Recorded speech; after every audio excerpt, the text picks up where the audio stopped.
Let's talk with experts என்ற நிகழ்ச்சியில் உங்கள் அனைவரையும் மீண்டும் சந்திப்பதில் மிக்க மகிழ்ச்சி அடைகின்றோம். சரி, இப்பொழுது இந்த செகண்ட் மோர்கேஜ் மற்றும் ஹீலோக் பற்றி பார்த்த நாங்கள் இன்னும் ஒரு புதிய விடயமாக, பலரும் அறியக்கூடிய ஒரு விடயமாக இப்போது சில மாத காலமாகத்தான் பேச்சில் இருக்கின்ற ஒரு விடயம் இந்த ரிவர்ஸ் மோர்கேஜ் என்பது. ஏற்கனவே இது நடைமுறையில் இருந்தாலும் தமிழர் மத்தியில் இது இப்பொழுது புதிதாக பேசப்படுகிற ஒரு விடயமாகவும் காலத்திற்கு ஏற்ற ஒரு விடயமாகவும் பார்க்கிறார்கள். இந்த ரிவர்ஸ் மோர்கேஜ் என்றால் என்ன, அது பற்றி சொல்றீர்களா? ரிவர்ஸ் மோர்கேஜ் வந்து 55 வயசுக்கு மேல இருந்தா கிளையண்ட், வயசு குறைஞ்சு ஹஸ்பண்ட் அண்ட் ஒய்ஃப் யாருக்கு வயசு குறை அந்த அவரோ அவோ 55 வயசு மேலேண்டா அது குவாலிஃபை பண்ணலாம். ஃபேமிலி ஹோமா இருக்கணும். அவையில் மந்த்லி பேமெண்டே பே பண்ண தேவையில்லை. அந்த இன்ட்ரெஸ்ட் அந்த பேலன்ஸோட ஆட் பண்ணி கொண்டு போகும். அதே நேரம் வீட்டு வேலையில் நோமலா கூடிக்கொண்டு போறபடியா நோமலா கூடும். ஆனா குறைய சான்ஸ் வெரி குறைஞ்சு கிராஷ் பண்ணி எல்லாம் சான்ஸ் குறைவு. அப்ப கூடிக்கொண்டு போறபடியா அவன் ஈக்விட்டி எப்பவுமே மெயின்டைன் பண்ணி கொண்டு இருக்கும். இப்ப அவைகளுக்கு மந்த்லி அவன் ஓன்லி ஒப்ளிகேஷன் வந்து ப்ராப்பர்ட்டி டேக்ஸ் பே பண்ணணும், ஹோம் இன்சூரன்ஸ் பே பண்ணணும். மற்றது வீட்டுல இந்த ரூஃப் ரிப்பேர், பேஸ்மெண்ட் ஃபிளட் அப்படின்னா அதை ஃபிக்ஸ் பண்ணணும். அதான் அவன் ஓன்லி ஒப்ளிகேஷன். மோர்கேஜ் பேமெண்டே பே பண்ண தேவையில்லை. அநேகமான ஆக்கள் சீனியர்ஸ் வந்து இக்விட்டி நல்லா இருக்கும். கனகாலத்துக்கு முதல் வேண்டி இருப்பின் நம்ம வீடு, அப்ப இக்விட்டி நல்லா இருக்கும். அப்போ 50% மோர்கேஜ் குவாலிஃபை ஆகணும். Reverse mortgage 55, maximum 55. அது கூட தெரியணும். மேக்ஸிமம் 55, மினிமம் 35% எடுக்கலாம். அப்ப சீனியர்ஸ் எல்லாம் சரியான இக்விட்டி இருக்கும். ஹவுஸ் விச்சா இருப்பினா கேஷ் அவ்வளவு இருக்காது. சீனியர்ஸுக்கு கேஷ் ஃப்ளோ எல்லாம் லிமிட்டடா இருக்கும். ஆனா அவையில் வீட்டு தேவைகளுக்கு எல்லாம் யூஸ் பண்ணலாம். அந்த ஹீலோக் மாதிரி ரிவர்ஸ் மோர்கேஜ்லயே லைன் ஆஃப் கிரெடிட் மாதிரி எடுக்கலாம். அப்ப தேவையாண்டா யூஸ் பண்ணலாம். இப்ப வீட்டுல ரினோவேஷன் செய்யணும், அல்லது ஒரு கார், பழைய கார் புது கார் வேண்டலாம், அல்லது பிள்ளைகளுக்கு வெட்டிங்குக்கு யூஸ் பண்ணலாம், பிள்ளைகள படிப்புகளுக்கு யூஸ் பண்ணலாம், இல்ல பேர பிள்ளைகள படிப்புகளுக்கு யூஸ் பண்ணலாம் அந்த காசை. அது நல்ல இது. பிள்ளைகளுக்கு ஃபர்ஸ்ட் ஹோம் பயராண்டா பிள்ளை அந்த காசு எடுத்து பிள்ளைகளுக்கு கொடுக்கலாம்.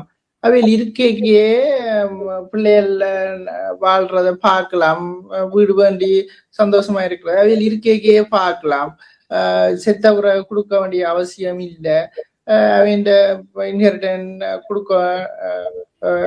கொடுக்க விருப்பமா இருந்தா இப்பவே கொடுக்கலாம். வெக்கேஷன் போற விண்டர்ல எல்லாம் கனடால கஷ்டம், வெளியில போய் 3 மாசம் வெளியில போறோம்னா இந்த காசை யூஸ் பண்ணிட்டு போகலாம்.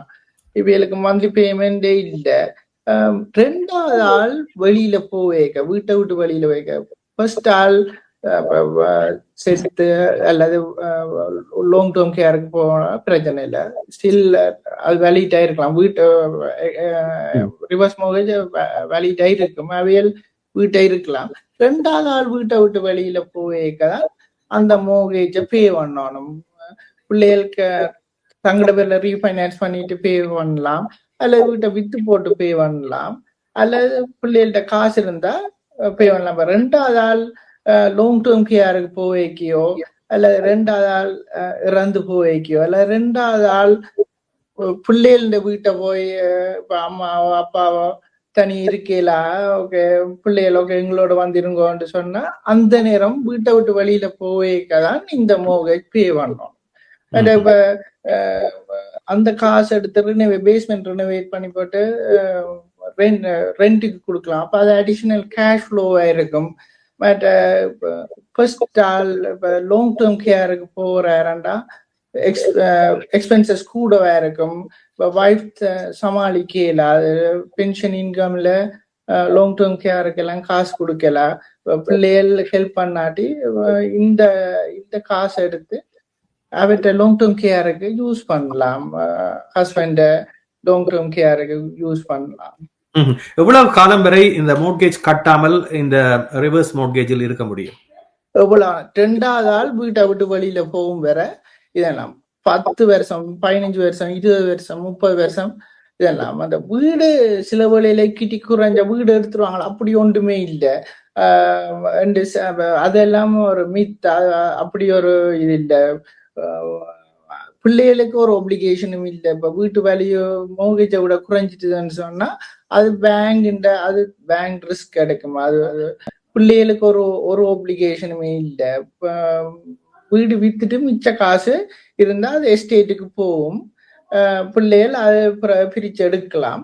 ஆனா இப்ப வீட்டு வேல்யூவை விட மோகேஜ் கூட இருந்ததுன்னு சொன்னா பிள்ளைகள் அது எஸ்டேட்டுக்கு போகாது. பிள்ளைகள் அதுக்கு ஒரு அது ரெஸ்பான்சிபிலிட்டி இல்லை. அது பேங்க் அந்த ரிஸ்க் எடுக்கும். அது பிரச்சனை இல்லை.